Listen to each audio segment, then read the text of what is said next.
नमस्ते दोस्तों, कैसे हो आप। उम्मीद करती हूँ आप सब खुश और तंदुरुस्त होंगे।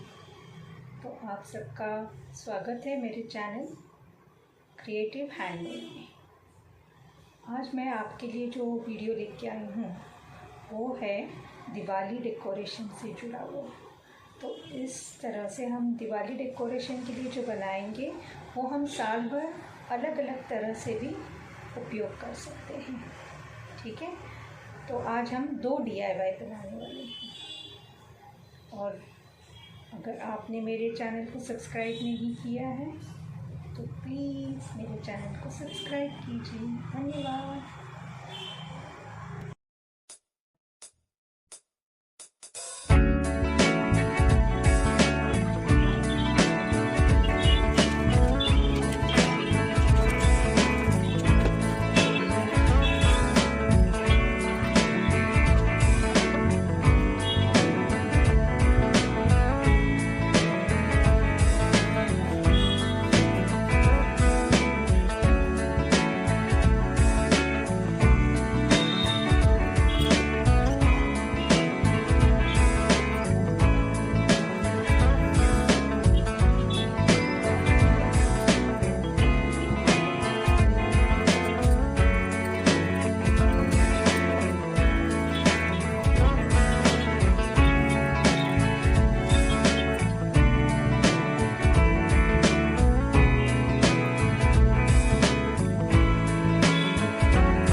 करती हूँ दोस्तों आपको ये दोनों DIY पसंद आए होंगे और आप इन त्योहारों में इन्हें बनाकर अपने घर को सजाएंगे। अगर आपने अभी तक मेरे चैनल को सब्सक्राइब नहीं किया है तो प्लीज़ मेरे चैनल को सब्सक्राइब कीजिए और कमेंट में ज़रूर लिखिए आपको ये वीडियो कैसे लगा। तो चलो मिलते हैं अपने नए वीडियो के साथ अगले हफ्ते। तब तक खुश रहिए, तंदुरुस्त रहिए और आप सबको मेरी ओर से शुभ दीपावली।